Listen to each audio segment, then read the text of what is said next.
చేసుకుని అందరికీ మరి ఒకసారి మెరీ క్రిస్మస్ తెలుపుతూ ఈ కొద్దిపాటి సమయాన్ని మనం గడుపుతాం.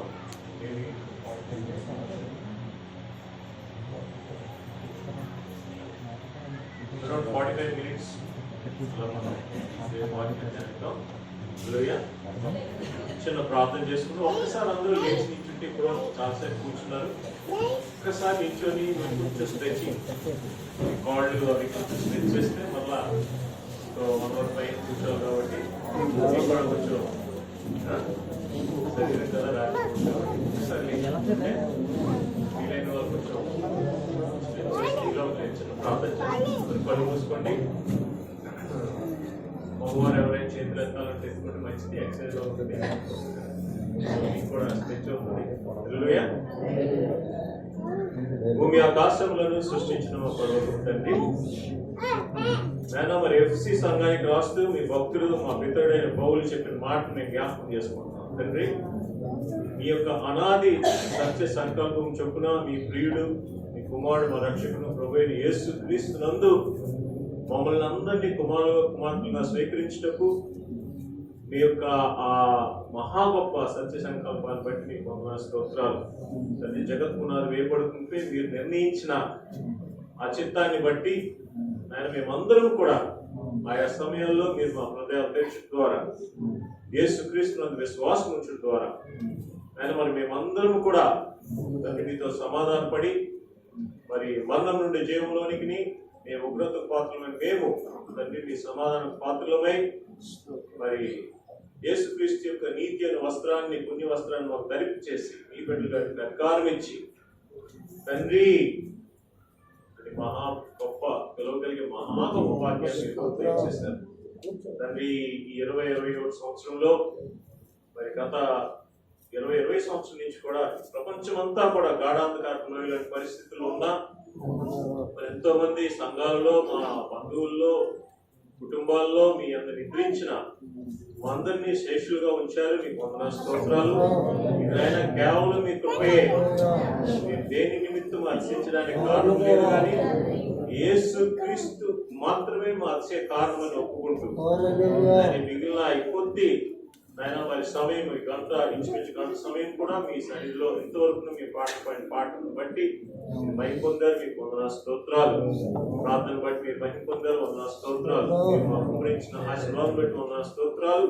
వాక్యం ధ్యానించుకోవచ్చుండగా రానున్న సంవత్సరంలో మీరు మాకు ఇవ్వబోతున్న కొద్ది ఆహారము, జీవాహారం మేము పూజించుకొని స్వీకరించి ఆత్మయందు వర్తిలో పొందుకొని నేను మైకొచ్చి వారు జీవించాలని ఇష్టపడుతున్నాం, వాంఛిస్తున్నాం. మీరే సహాయం చేయమని, ఉపయోగించమని, మీరే మహిమ పొందమని యేసుక్రీస్తునామములో వేడుకుంటున్నాం తండ్రి.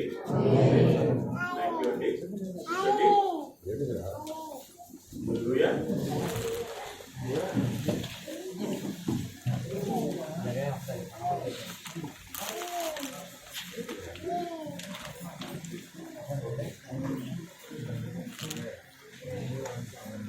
ఒక వారం క్రితం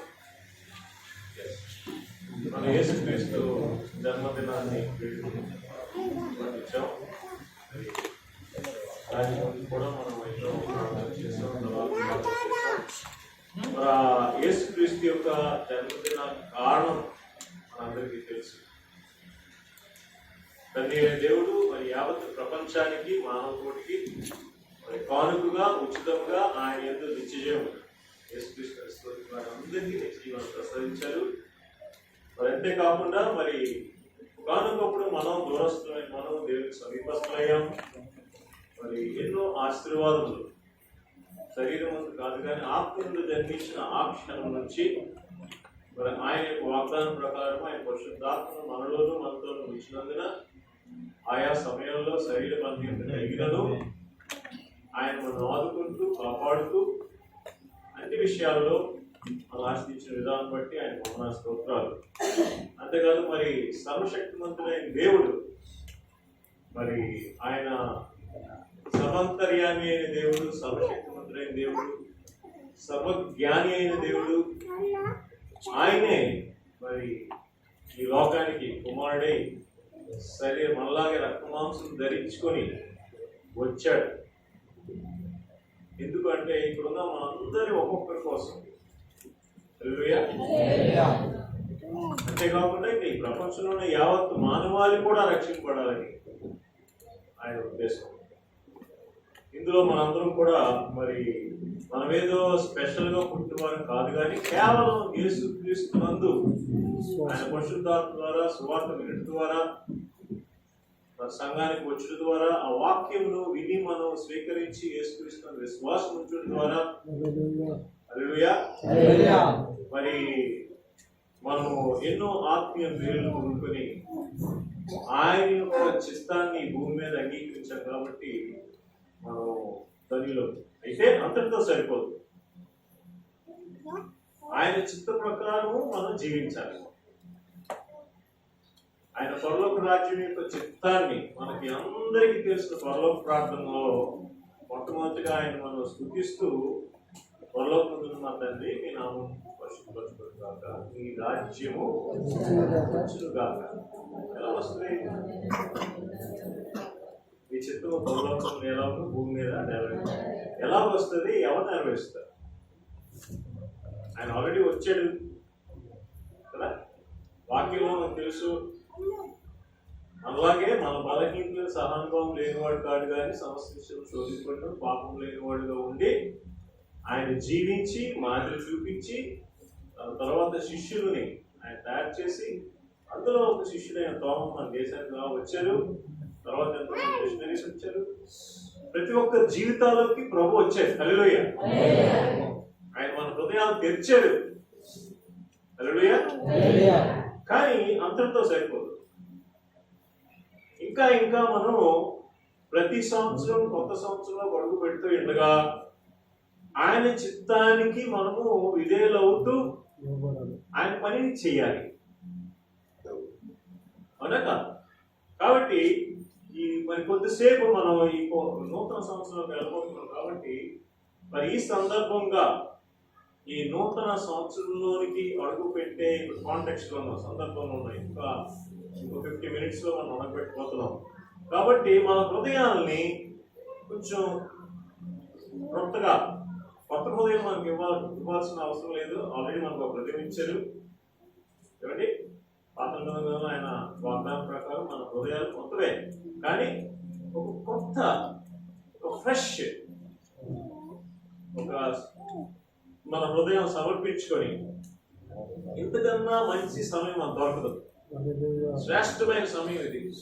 ఒక కొత్త సంవత్సరానికి ఆయన సన్నిధిలో కూర్చొని ఆయన వాక్యం వింటూ ఆయన యేసుక్రీస్తులో మనల్ని నూతనమైన యేసుక్రీస్తు నూతన సృష్టి.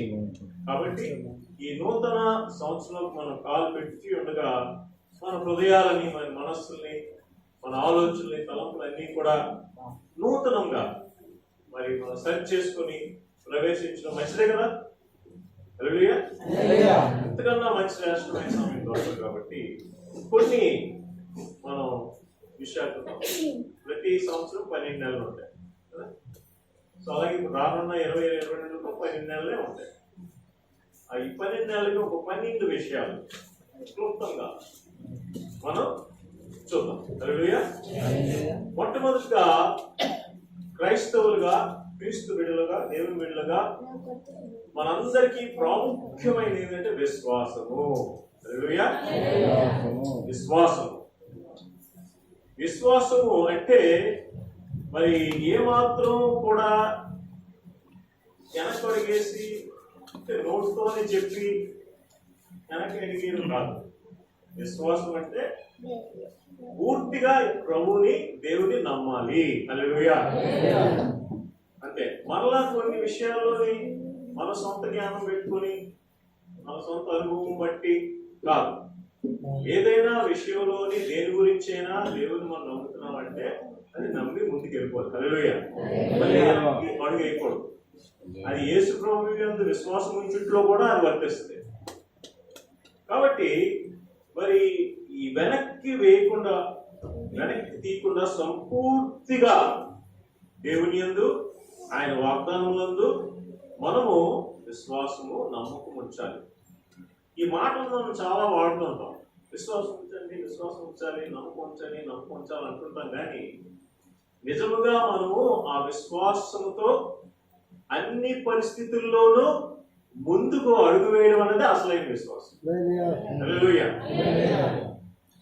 మరి మనం యేసుతో ప్రార్థనలోను వాక్యం చదువులోను ఈ విశ్వాసం అనే మాటను కూడా వాడుకుంటాం. అయితే మనం ఈ మాటకు పూర్ణ హృదయంతో పూర్ణ మనసుతో ఈ విశ్వాసం మాటను మనము ఆధారం ఉండాలి. హల్లెలూయా. జస్ట్ మాట మాత్రం కాదు, మన వైఖరిలోను మనం చేసే ప్రతి దాంట్లో కూడా ఈ విశ్వాసాన్ని మనం చూపించగలగాలి. అందులో కూడా చాలా సులువుగా పేతురు గారి గురించి మనం కొంచెం నవ్వుతూ మాట్లాడేసుకుంటాం. కానీ నిజంగా ఆలోచన చేస్తే ఆయన ఒక్కడే ప్రభు నీటి మీద నడుచుకొస్తున్నప్పుడు, ప్రభువా నేను కూడా నీటి మీద నడాలని ఉంది అంటే నువ్వు రా అంటాడు. వెంటనే ఏం చేశాడు? దిగిపోయాడు సముద్రంలోకి, దిగిపోయి నడిచాడు 2 అడుగులు. దాని గురించి ఎవరు ఆలోచించేది? నడిచాడు కానీ ఆ మనలో లోపల వైపు చూసాడు, మునిగిపోయాడు అంటారు. కానీ మనలో ఎవరో ఇప్పుడు నిజంగా అలా బోట్లో ఉండి ప్రభు నువ్వు రా అంటే నడుస్తాం అసలు. మనం ధైర్యం చేయు, అవును కదా. కానీ పేదల గారి గురించి మనం డిస్కస్ చేస్తాం. అలా కాదు. ఈ నూతన సంవత్సరంలోకి ప్రభు అంటున్నాడు, నువ్వు సంపూర్ణమైన విశ్వాసంతో పెట్టు. హల్లెలూయా. పరిస్థితులు ఎలా ఉన్నా సరే సంపూర్ణంగా నీ పూర్ణ హృదయంతో నీ పూర్ణ మనసుతో నన్ను నమ్మి నువ్వు అడుగు పెట్టాలంటే. సో ఈ కొత్త సంవత్సరంలోనికి ఆయన మరి నూతనమైన విశ్వాస పరిమాణంతో, అంటే సంపూర్ణమైన మనం మాట్లాడే మాటలంతా కూడా మన పూర్ణ హృదయం మనసుతో సపోర్ట్ చేస్తూ మనం ఈ కొత్త నూతన సమయంలోకి వెళ్ళాలని ఆయన ఆశిస్తున్నాడు. Faith is the vision of heart. It sees God in darkest times and also brightest times. ఈ విశ్వాసం అన్నది దేవుడు మనకి మన విశ్వాసం ద్వారా ఇవ్వబోయే ఒక దర్శనం. ఏప్రిల్ 11వ అధ్యాయంలో అదే రాయబడి ఉంటుంది. మొదటి వచనాలు మనం చూసినప్పుడు, ఏప్రిల్ 11వ అధ్యాయం మొదటి 6 వచనాలు చూసినప్పుడు, విశ్వాసం అన్నది నిరీక్షించు వాటి యొక్క నిజ స్వరూపమును అదృశ్యమై ఉన్న వాటి యొక్క రుజువునై ఉన్నదంట. యేసుప్రభు వారు చనిపోయి తిరిగి ఎలా మునుపు ఆయన ఈ 12 మంది శిష్యులు ఎన్నుకున్నప్పుడు, బహుశా చాలా మంది స్కాలర్స్ అంటారు 12 మంది ఎన్నుకున్నప్పుడు మరి ఇంకా అప్పుడే వచ్చేస్తున్నారు ఏంటి, మరి మిగిలిన యావత్తు మానవాళికి ఎలాగా అంటే అలా 12 మంది ఉన్నారు కదా అన్నారు. ఈ 12 మందా? ఎందుకు అంతా జాలర్లు, చదువుకోలేని వాళ్ళు, అందులో చాలా తప్పుడు చేసుకోలే. సౌండ్ కావాలా? కొద్దిగా. కానీ ఆ 12 మంది ద్వారా మరి కొలెస్ట్రీస్ మన పత్రిక చదివినప్పుడు అప్పుడున్న ప్రపంచాన్ని తలకిందులు చేశారు. హల్లెలూయా. అంటే ప్రతికూల పరిస్థితుల్లో, అనుకూల పరిస్థితుల్లో వారి సంపూర్ణ హృదయంతో వారి మనసుతోని దేవుని యందు విశ్వాసం ఉంచి ముందుకు అడిగిపెట్టారు. హల్లెలూయా. కాబట్టి మనం ఇంతవరకు వచ్చాం. కాబట్టి ఈ నూతన సంవత్సరంలోనికి మనము విశ్వాసంతో అడుగు పెట్టాలని ప్రభువు వాంఛిస్తున్నారు. ఏప్రిల్ 11వ అధ్యాయం మొదటి 6 వచనాలు చదువుతాం.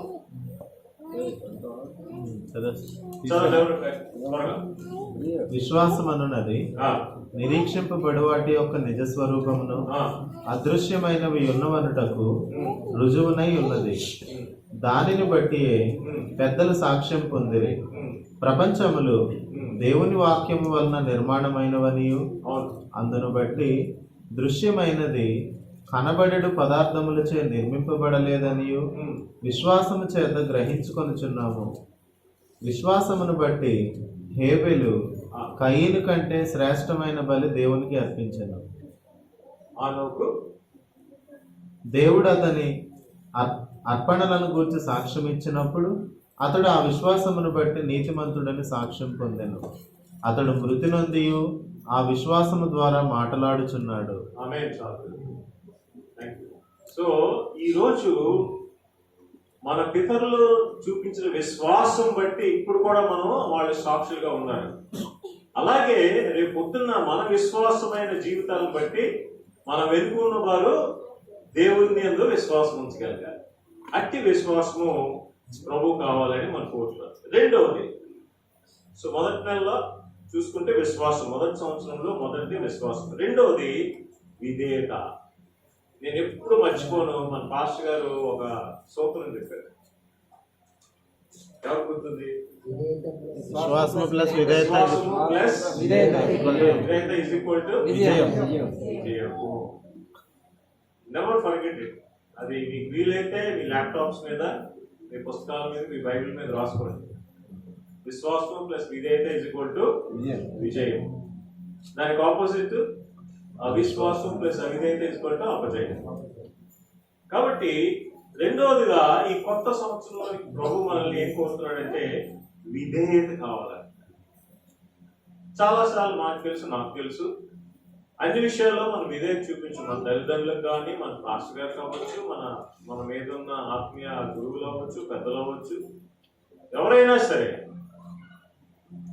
మనకి ఇష్టంగా ఉన్నప్పుడు విధేయత చూపిస్తాం. మనకి అది అంతగా అయిష్టంగా ఉంటే మటుకు ఎలాగో ఒకలాగా దాన్ని తప్పించుకోవాలి. అది కాదు.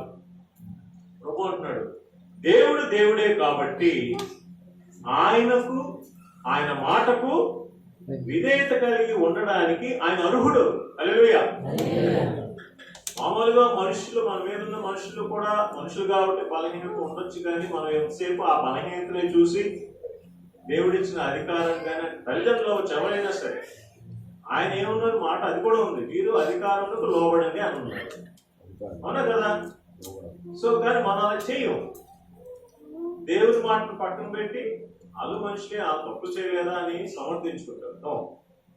ఈ కొత్త సంవత్సరంలోకి ఆయన ఏమంటాడంటే దేవుడు దేవుడే కాబట్టి ఆయనకు, ఆయన మాటకు విధేయత కలిగి ఉండడానికి ఆయన అర్హుడు. హల్లెలూయా. ఎందుకంటే ఆయన మాట తప్పని దేవుడు. ఇప్పుడు మనం ఇక్కడ కూర్చున్నాడంటే ఆయన ఇచ్చిన వాగ్దానం ప్రకారం మనం కూర్చోగలుగుతున్నాం.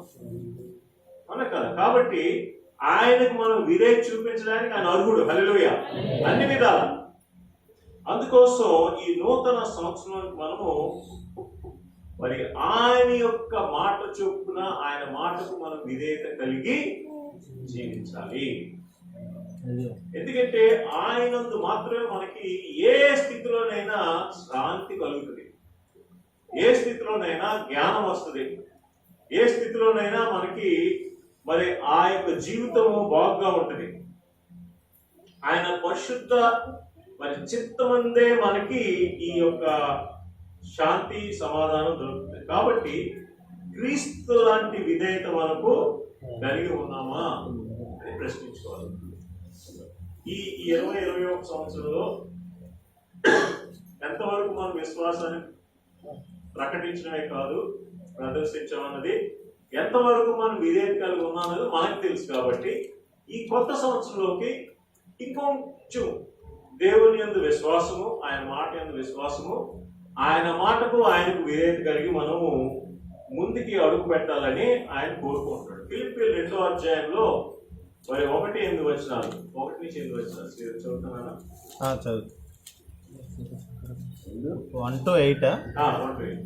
2వ అధ్యాయం 1 నుండి. అవునా, క్రీస్తు యేసునందు ఏ హెచ్చరిక అయినను, ప్రేమ వలన ఆదరణ అయినను, ఆత్మయందు ఏ సహవాసమైనను, ఏ దయారసమైనను, వాత్సల్యమైనను ఉన్న యెడల మీరు ఏక మనస్సుకు నవ్వునట్లుగా ఏక ప్రేమ కలిగి ఏక భావం గలవారుగా ఉండి ఒక్కదాని యందే మనస్సుంచుచు నా సంతోషమును సంపూర్ణము చేయుడి.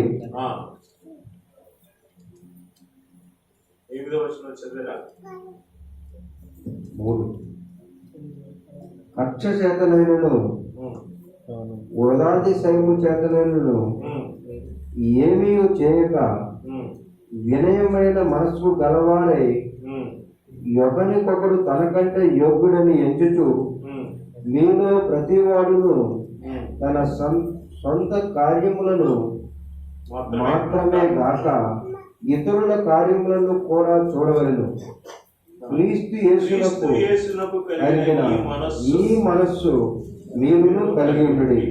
ఆయన దేవుని స్వరూపము కలిగిన వాడై ఉండి దేవునితో సమానముగా ఉండుట విడిచిపెట్టకూడని భాగ్యమని ఎంచుకొన లేదు గాని మనుషుల పోలికగా పుట్టి దాసుని స్వరూపమును ధరించుకొని తన్ను తానే రిక్తులుగా చేసుకొనెను.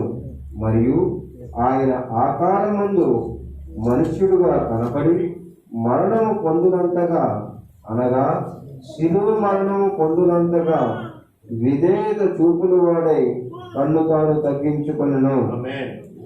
యేసుక్రీస్తు పైన అలాగా అన్ని ఆయన విధేయత ద్వారా విధేయత చూపిస్తూ ఏమేమి చేశారో అవన్నీ చేస్తూ ఆయన కలిగిన మనసు కలిగితే ఎంతవరకు విధేయత అంట, యేసుక్రీస్తు తాను వ్యక్తునిగా శిలువ మీద అప్పగించుకున్నాడు.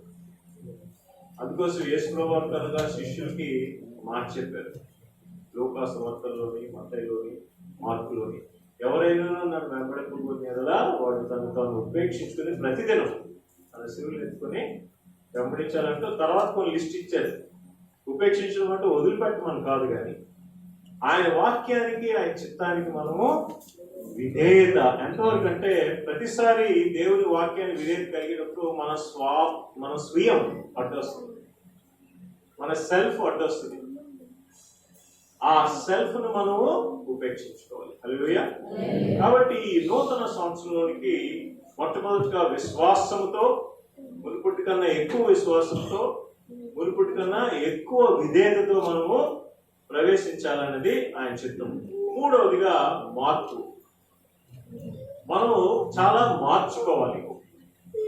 సాధారణంగా మనం ఈ న్యూ ఇయర్ ఫస్ట్ వస్తున్నప్పుడు చాలా డిక్లరేషన్స్ చేస్తాం. అవునా కదా, చాలా ఇలా చేస్తాను అలా చేస్తానని లిస్ట్ కూడా రాసుకుంటాం. కానీ వాస్తవానికి అది ఫస్ట్ వీక్ దాటిన తర్వాత కూడా అది ఏమవుతుందో కంటిన్యూ అవుతుందో లేదో మనకు తెలుసు. అలా ఉండకుండా మనము కొన్ని మార్చుకోవాలి. మన ఆత్మీయ జీవితంలో మార్పు రావాలి. మన ఆత్మీయ జీవితంలో ప్రాముఖ్యంగా మార్పు రావాలి. క్రీస్తు పట్ల అత్యాశక్తితో భక్తి రావాలి. యేసుక్రీస్తును ఒక థియాలజీగా కాకుండా ఆయన ఎలాగైతే ఇప్పుడు మనం చదువుకున్న వాక్యంలో ఎంతగా విధేయత చూపించాడో, ఎంతగా దేవుని యందు విశ్వాసం కలిగి ఉన్నాడో, అలాగే మనము కూడా ఆయనకు కూడా శోధనలు వచ్చాయండి. Is 100% vulnerable just like us.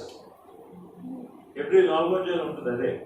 మన వల్లనే మన బలహీనతలందు సహానుభవం లేనివాడు కాడు, కానీ సమస్త విషయంలో శోధింపబడను పాపం లేనివాడు. మనం అనుకుంటాం పాపం అంటే ఏదో శరీర కార్యం లేదనుకున్నా, కానీ విశ్వాసం లేకపోవడం కూడా పాపమే. అది కూడా వాక్యంలో ఉంటుంది. అవునా? అవిధేయత కూడా పాపమే. ప్రకటన మీరు చదివినప్పుడు లిస్ట్ ఉంటుంది. పరలోకానికి ఎవరు వెళ్ళరో ఆ లిస్టులో అవిధేయులు ఉన్నారు, విగ్రహారాధికులు ఉన్నారు, అబద్ధికులు ఉన్నారు, నరహంతకులు ఉన్నారు, వ్యభిచారకులు ఉన్నారు. చాలా లిస్ట్ ఉంది, పెద్ద లిస్టు. కాబట్టి ఇది రానున్న నూతన సంవత్సరానికి మూడవదిగా మనం మార్చుకోవాలి కొన్ని. ఆ మార్పుతో మనము ఉండాలని ఆయన అంటున్నాడు. సంఘములోను, కుటుంబంలోను మరి ఆత్మీయ ఉద్యమం రావాలి.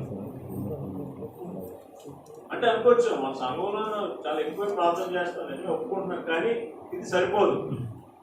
రానున్న దినాల్లో ఇంకా మరి ఎలా ఉంటే మనకు తెలియదు. కానీ ఈ కొత్త సంవత్సరంలోనికి ఆయన అంటున్నారు మన ఆత్మీయ జీవితాల్లో మార్పు రావాలి. క్రీస్తు పట్ల ఇంకా అత్యాశక్తితో భక్తి రావాలి. సంఘంలోని, కుటుంబంలోని ఆత్మీయ ఉద్యమం రావాలి. తర్వాత దేవుని యొక్క పనిని చేయడానికి అత్యాశక్తి చూపించాలి. చాలా సంతోషం, మన సంఘంలో చాలా మంది యవనస్తులు మరి ఆయా సమయాల్లో మన సంఘస్థులు ఆయా గ్రామాలకు వెళ్ళి సువార్త మనం ప్రకటిస్తున్నాం. అది చాలాసార్లు ఏమవుతుందంటే ఒక పర్టికులర్ టైము డే మనం ఫిక్స్ చేసుకుంటాం, పర్టికులర్ ప్లేస్ ఫిక్స్ చేసుకుంటాం. ఆ టైంకి ఆ రోజుకి మనం మైండ్ సెట్ చేసుకుని వెళ్ళిపోతాం. అలా కాదు. పౌలు గారు అంటారు మీరు సువార్త పత్రికలు కారా అంటాడు దగ్గర. అవునా? మీరే సువార్త పత్రికలు అంటే ప్రతిరోజు మన జీవితము మిషన్ ఓరియంటెడ్ గా ఉండాలి. God is a great missionary. ఆయన పరలోకంలో కూర్చుంటే ఆయన మిషనరీ కాదు, ఆయన వచ్చాడు. మిషనరీగా. సో ఆయన బిడ్డలుగా మనం కూడా we are called to do God's mission work. కాబట్టి ఆ విషయంలో కూడా మనం కొంచెం మార్చుకోవాలి. మన అలవాట్లు కానీ, మన ప్రత్యేకతలు కానీ, మనం దినములో ఏ సమయం దేనికి వాడుతున్నాం అన్న విషయాలు కొన్ని మనం సిన్సియర్గా కూడా ఆలోచన చేసి మార్చుకోవాల్సి వస్తుంది. ఈ కొత్త సంవత్సరంలో మరి అట్టి విధంగా ఉండాలని ప్రభు కోరుతున్నారు. ఈ యేసు ఈ భూమి మీద వచ్చినప్పుడు మార్పు వచ్చిందా లేదా? వచ్చింది. యేసు ఈ భూమి మీదకి వచ్చినప్పుడు మార్పు వచ్చింది. మరణంలో జీవంలో మనుషులు మార్పు చెందారు. అవునా? పాపం చేస్తున్న వాళ్ళు పాప క్షమాపణ పొందుకుని మార్పు చెందారు. ఒక పేదవానిగా వచ్చాడు.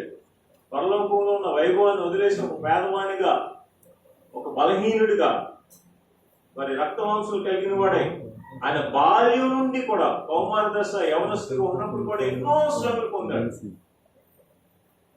ఆయన అది మార్పే కదా, మార్చుకున్నాడు. తన రిక్తునిగా మార్చుకున్నాడు. కాబట్టి ఈ కొత్త సంవత్సరంలో మనం కూడా చాలా విషయాల్లో మనం మార్చుకోవాలి. నేర్చుకుంటున్నాం, కానీ నేర్చుకోవడం వల్ల ఉపయోగం లేదు. మార్చుకుంటే మనకి మంచిది, మన చుట్టూ వారికి కూడా మంచిది. సో చరిత్ర ముగింపులో కూడా యేసు క్రీస్తుతోనే మార్పు చెందబోతుంది. హల్లెలూయా. చూసినప్పుడు కొత్త ఆకాశం, కొత్త భూమి, ఇవన్నీ కూడా మార్పు. ఇప్పుడు ఉన్నవన్నీ మారిపోతాయి. ఎవరి వల్ల? యేసు క్రీస్తు వల్ల. మరి యేసు క్రీస్తు విశ్వాసం వచ్చిన మనము ఆయనకు విధేయత చూపించు మనలో ఏవేవి మార్చుకోవాలో ప్రార్థన చేసినప్పుడు, దేవుడు చూసినప్పుడు అవన్నీ మార్చుకుంటూ కొత్త సంవత్సరంలోనికి ప్రవేశించాలి. నాలుగవదిగా ఆరాధన.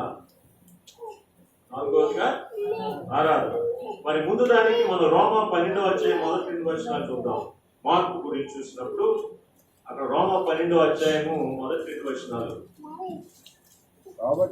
కాబట్టి సహోదరులారా, పరిశుద్ధమును దేవునికి అనుకూలమైన సజీవ యాగముగా మీ శరీరములను ఆయనకు సమర్పించుకొనుడని దేవుని వాత్సల్యమును బట్టి మిమ్మల్ని బ్రతిమాలు కొనుచున్నాను. ఇట్టి సేవ మీకు యుక్తమైనది. మీరు ఈ లోక మర్యాదను అనుసరింపక ఉత్తమమును అనుకూలమును సంపూర్ణములై ఉన్న దేవుని చిత్తమేదో పరీక్షించి తెలుసుకున్నట్లు మీ మనస్సు మారి నూతన మగుట వలన రూపాంతరము పొందిడి. హల్లెలూయా. దేవుని పని చేయాలన్నా, దేవుని చిత్త ప్రకారం విశ్వాసం మీద జీవించాలన్నా మన మనస్సు. చాలా మంది అడుగుతారు, దేవుని చిత్తం ఎలా తెలుస్తుందండి? ఇప్పుడు మీరు ఎవరికైనా మీ యొక్క అభిప్రాయాన్ని వ్యక్తపరచాలంటే ఎలా వ్యక్తపరుస్తారు? ఇలా మౌనంగా కూర్చుంటే వ్యక్తపరుస్తారా? సైకిల్ చేస్తే వ్యక్తపరుస్తారా? ఎలా వ్యక్తపరుస్తారు?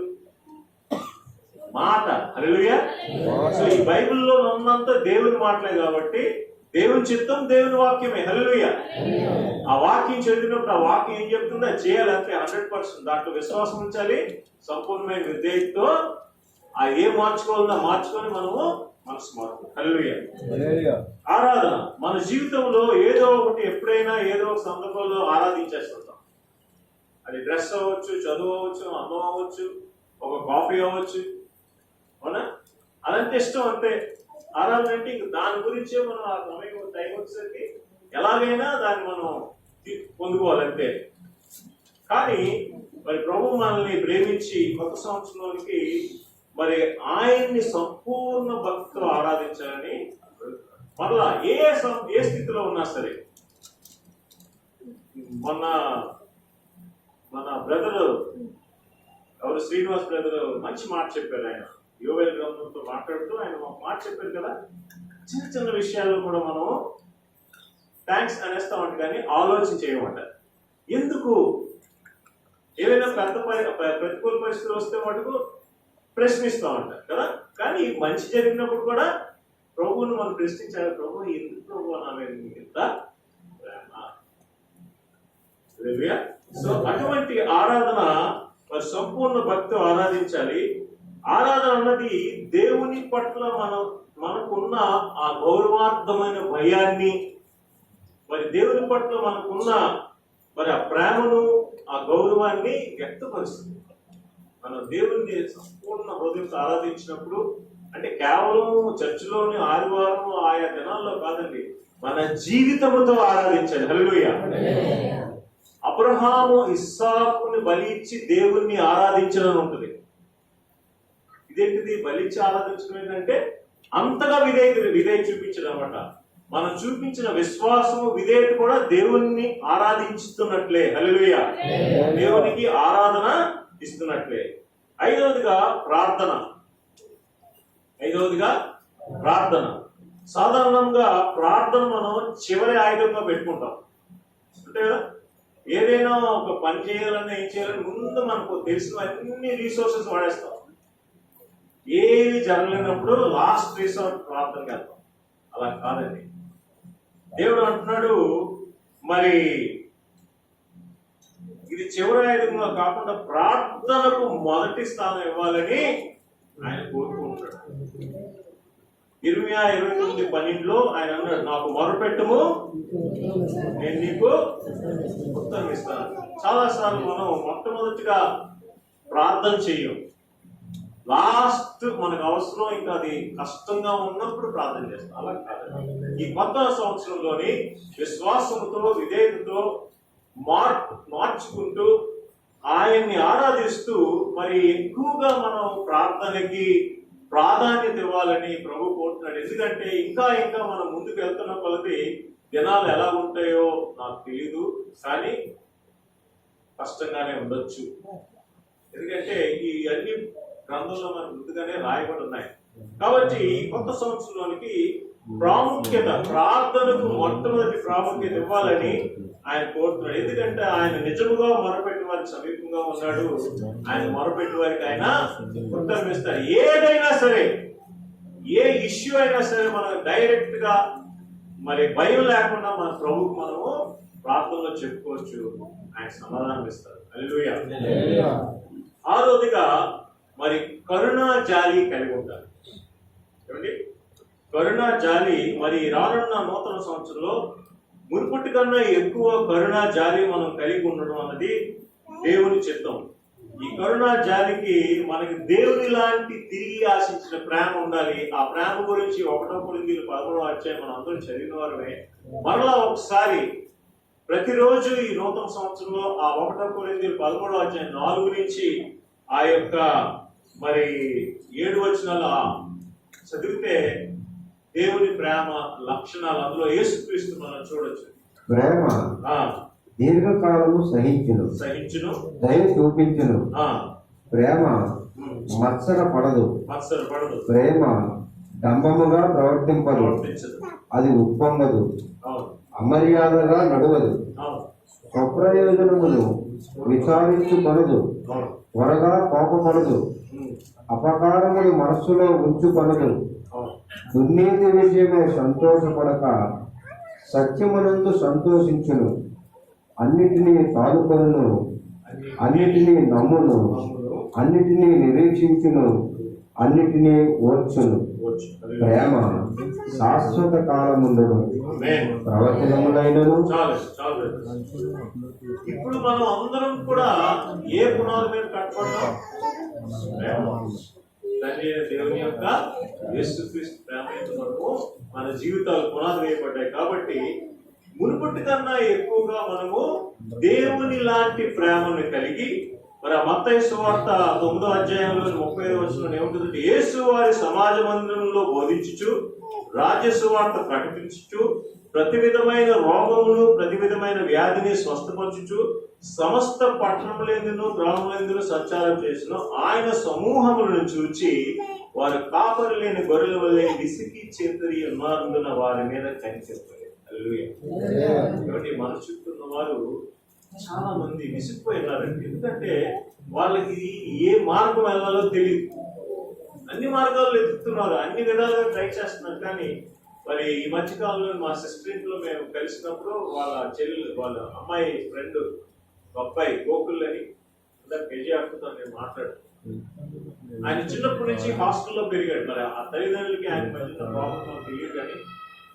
కానీ ఎందుకో మన కుటుంబాలంటే ఆయనకి ఇష్టమైంది. అంటే మన మధ్యలో ఉన్న ప్రేమాభిమానములు, మనం ఒకరినొకరు ఎంత లవ్ చేసుకుంటున్నాం, ప్రేమించుకుంటున్నాం చూసి ఆయన ప్రతి సంవత్సరం క్రిస్మస్ టైంకి వచ్చేస్తారు అబ్బాయి.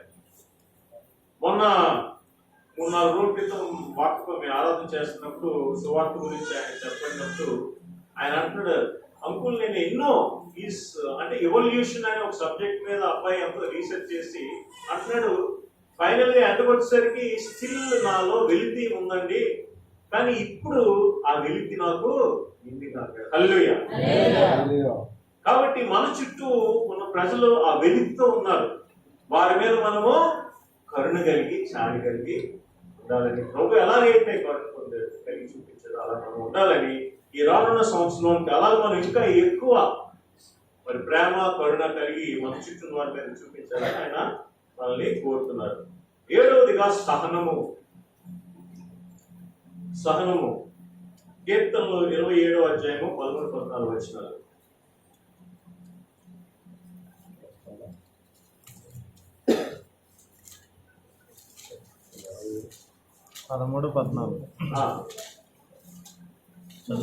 దేశమున నేను యెహోవా దయను పొందుదునన్న నమ్మకం నాకు లేని ఎడల నేనేమవుతును? యెహోవా కొరకు కనిపెట్టుకొని ఉండుము, ధైర్యం తెచ్చుకొని నీ హృదయమును నిబ్బరంగా ఉంచుకొనుము. ఆమేన్. సో మనం క్రీస్తును అనుసరిస్తూ క్రైస్తవులు జీవిస్తున్నప్పుడు మనకి చాలా ప్రతికూల స్థితులు వస్తాయి. వచ్చినప్పుడు అక్కడ కీర్తనకారుడు ఏమంటాడంటే మనం ఎవరి మీద ఆధారపడి ఉన్నా అది జ్ఞాపకం చేసుకోవాలి. ఖచ్చితంగా ఆయన మనకి విజయాన్ని ప్రసాదిస్తాడు. ఎందుకంటే క్రీస్తు యేసునందు అన్ని విషయాల్లో అత్యధిక విజయాన్ని పొందినవాడు. కాబట్టి అక్కడ మనం సహనాన్ని మన వ్యక్తిగతంగానే కాదు కానీ మరి ఆ యొక్క రోమాలో కూడా ఒక మాట రాసి ఉంటుంది,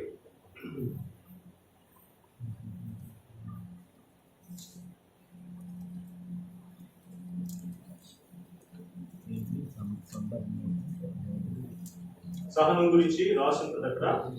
సో క్రీస్తు కలిగిన సహనాన్ని మనము కలిగి ఉండాలి. ఎందుకంటే ఈ సహనము లేకపోవడం బట్టి మనకి చాలా ప్రాబ్లమ్స్ వస్తాయండి. సరే, తర్వాత నేను చెప్తాను. మనకి ఆత్మ ఫలములో కూడా సహనం అనేది ఒక ఆత్మీయ ఫలం. ఈ సహనం చాలా అవసరం మన సొంత జీవితాల్లోనే కాదు, ఇతరుల పట్ల మనం వైఖరి చూపించే విధానం కూడా మన సహనం చాలా అవసరం.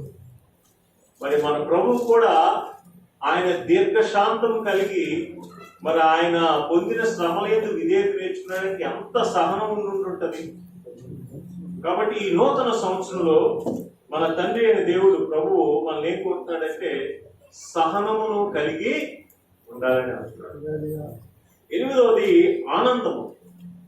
ఈ ఆనందము ఈ ప్రపంచం ఇచ్చే సంతోషం కాదు. సంతోషానికి ఆనందానికి చాలా వ్యత్యాసం ఉంది.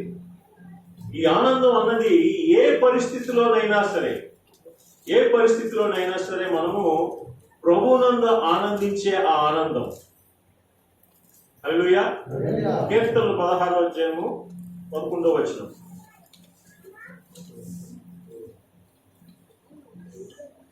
జీవ మార్గమును నీవు నాకు తెలియజేసెదవు, నీ సన్నిధిని సంపూర్ణ సంతోషము కలవు, నీ కుడి చేతిలో నిత్యము సుఖములు కలవు. హల్లెలూయా. సో ఈ నూతన సంవత్సరంలోని మనం ఎంత ఎక్కువగా దేవుని సన్నిధిలో ప్రార్థించి ఆయనతో సహవాసం చేస్తామో అంత ఎక్కువగా మనము ఆనందించగలుగుతాం. హల్లెలూయా. సో ఈ కొత్త సంవత్సరంలోనికి మనము ఆనందంతో ప్రవేశించాలని, ఎక్కువగా ఆనందంగా ఉండాలని ఆయన ఆశిస్తున్నారు. 9వదిగా మరి ఆయన మనకిచ్చిన గుర్తింపును, ప్రత్యేకతను మనము మర్చిపోకూడదు. చాలాసార్లు మనం ఎవరైనా కొత్త వ్యక్తి కలిసినప్పుడు వాట్ ఈస్ యువర్ నేమ్, మీ పేరేంటండి, మీరు ఏం చేస్తుంటారు, మీరు ఎక్కడి నుంచి వచ్చారని అడుగుతా ఉంటారు. ఫస్ట్ క్వశ్చన్స్ ఈ 3 అడుగుతాం. అలాగే మనల్ని చూసిన వారు మనం క్రైస్తవులని, మన పరలోక రాజ్య సంబంధులు అని, మరి మనం తిరిగి ఆ క్రీస్తు పరదేశకు వెళ్తున్నాం అన్న విషయాలు వారికి ఎలా తెలుస్తాయి? మనం క్రీస్తు యొక్క ప్రత్యేకతలోనే ఉన్నప్పుడు. అది మనకి 1 పేతురు 2వ అధ్యాయం 9-10 రాసింది. మరి చీకటిలో నుండి వెలుగులోనికి మిమ్మల్ని తీసుకొచ్చిన వాని యొక్క గుణాతిశయములను ప్రచురించిన నిమిత్తము మీరు రాజులైన యాజక సమూహమును, ప్రత్యేక జనాంగమును, పరిశుద్ధ జనమునై ఉన్నారంట. హల్లెలూయా. కాబట్టి ఈ నూతన సంవత్సరంలో మరి ఎక్కువగా మనం క్రీస్తు యొక్క గుణాతిశయములను ప్రచురించువారుగా, యాజకులాగా, ఒక ప్రత్యేక జనాంగంగా జీవించాలని ఆయన ఆశిస్తున్నారు. మరి 10వదిగా సత్యం. అపవాది ఎప్పుడు కూడా అసత్యాన్ని సత్యంగా చూపించాలని ప్రయత్నం చేస్తుంటారు. కానీ మరి యేసుక్రీస్తు అన్నారు, నేనే సత్యమును జీవమును మార్గము. కాబట్టి ఆయన వాక్యానుసారం మనము ఆ సత్యములోనే జీవించాలి. ఆ సత్యం మనల్ని విడుదల చేస్తుంది, ఆ సత్యం ఇతరులను కూడా విడుదల చేస్తుంది. హల్లెలూయా. సో కాబట్టి ఈ 10వ నెలకి సరిపోయినట్టు 10వదిగా సత్యముతో మనము జీవించాలని కొత్త సంవత్సరంలో ప్రభు కోరుతున్నాడు. మరి 11వదిగా ప్రేమ. ఇందాక మనం చదువుకున్నట్టు 1 కొరింథీయులు 13:4 ప్రకారము ఈ ప్రేమ అనే పునాది మీద మన జీవితాలు కట్టబడ్డాయి. కాబట్టి మనం కూడా ఈ ప్రేమ మీదే మన జీవితాలు పట్టుకోవాలి. మనం అందరూ ఒకరినొకరు ప్రేమించుకొని ఒకరి పట్ల ఒకరు సహనంతో, ఓర్పుతో ఇతర జీవితాలు కూడా కట్టబడాలని ప్రభు కోరుతున్నారు. యోహాను 15వ అధ్యాయంలో శిష్యులకు చెప్తూ ఆయన అంటాడు కదా, 15వ అధ్యాయం 13వ వచనంలో ఒకసారి శ్రీచలమా. యోహాను 15:13. తన స్నేహితుల కొరకు తన ప్రాణము పెట్టువాని కంటే ఎక్కువైన ప్రేమ గలవాడు ఎవడూ లేరు. ఆమేన్. యేసుక్రీస్తు మనందరి కోసం ప్రాణం పెట్టాడు. మన స్నేహితులను పిలుస్తున్నాడు. అంటే మనం చనిపోవాల్సిన అవసరం లేదు, కానీ మన స్వీయాన్ని ఉపేక్షించుకొని ఇతరులను మనము ప్రేమించగలగాలని ఈ కొత్త సంవత్సరంలోని ప్రేమతోను.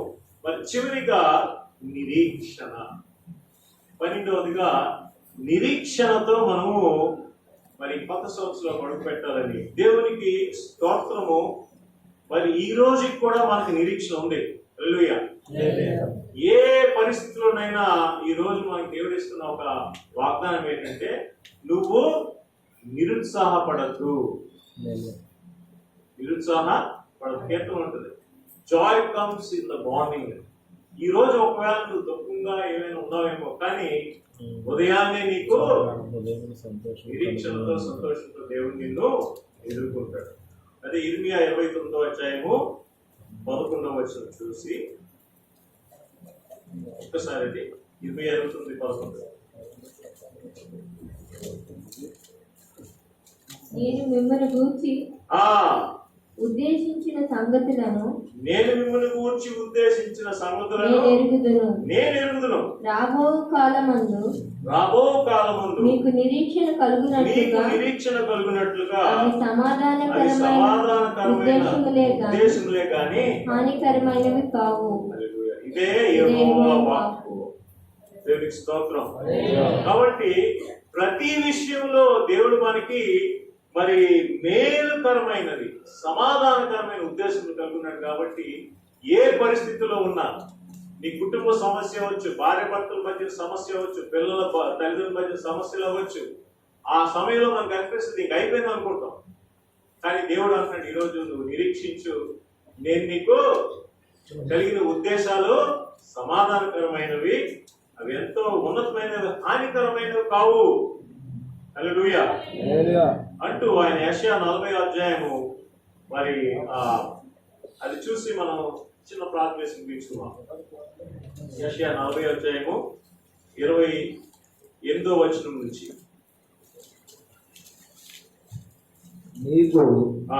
నీకు తెలియదా, నీవు వినలేదా, బూది గంధములను సృజించిన యెహోవా నిత్యుడగు దేవుడు, ఆయన సమస్యలను మీకు తెలియదా, మీరు వినలేదా, బూదిగాంతము సృజించిన యెహోవా నిత్యుడగు దేవుడు, ఆయన సమస్యలను అలయుడు, ఆయన జ్ఞానమును శోధించడం అసాధ్యం. కాబట్టి సమస్యలను వారికి బలమిచ్చువాడు ఆయనే, భక్తిలో బలాభివృద్ధి కలిగి చేయవాడు ఆయనే. శక్తిహీనులు బాలురు సమస్యలు ఎదురు అలయెదురు, యవనస్తులు తప్పక తప్పిల్లుదు, కానీ యెహోవా కొరకు ఎదురు చూచువారు నూతన బలము పొందుదురు, వారి పక్షిరాజుల వలె రెక్కల చాపపై ఎగురుదురు, అలయక పరిగెత్తుదురు సమస్యలుగా. హల్లెలూయా. దేవుని మాట అండి. కావున ఈ నూతన సంవత్సరంలో మరి ఒక్కసారి మనం చూద్దాం. మరి విశ్వాసముతో విధేయతతో మార్చుకుంటూ ఆయన్ని సంపూర్ణ భక్తితో ఆరాధిస్తూ ప్రార్థనకు ప్రాధాన్యత ఇస్తూ కరుణాచారి కలిగి సహనంతో ఆయన ఎంతో ఆనందిస్తూ మరి మన ప్రత్యేకతను మనం మర్చిపోకుండా సత్యములోనే నడుస్తూ ప్రేమాన్ని పునాది మీద మనం కట్టబడుతూ నిరీక్షణ కలగాలై కొత్త సంవత్సరం ప్రవేశపెడతాం. హల్లెలూయా. ఆమేన్. చిన్న ప్రార్థన చేస్తాం. పరిశుద్ధమైన దేవా తండ్రి, మరి ఒకసారి నాయన మీరు మమ్మల్ని ప్రేమిస్తున్న దేవుడు కాబట్టి మా ఎడల విస్తారమైన కృపను కుమరిస్తున్నారు కాబట్టి ఈ కరుణా కటాక్షములు కిరీటములుగా ధరింపు చేస్తున్నావు కాబట్టి తండ్రి, మరి నూతన సంవత్సరంలోనికి మరి మీ యొక్క మంచి మాటలతో మీ యొక్క సన్నిధితో మేము మమ్మల్ని నడిపిస్తున్నందుకు వందనాలు చెల్లిస్తూ ఇప్పుడు చదవబడిన వాటన్నిటిని బట్టి శక్తిని బలమును కృపను మాకు దయచేయమని మీరే మహిమ పొందమని యేసు క్రీస్తు నామములో వేడుకొంచున్నాం తండ్రి. ఆమేన్. హల్లెలూయా.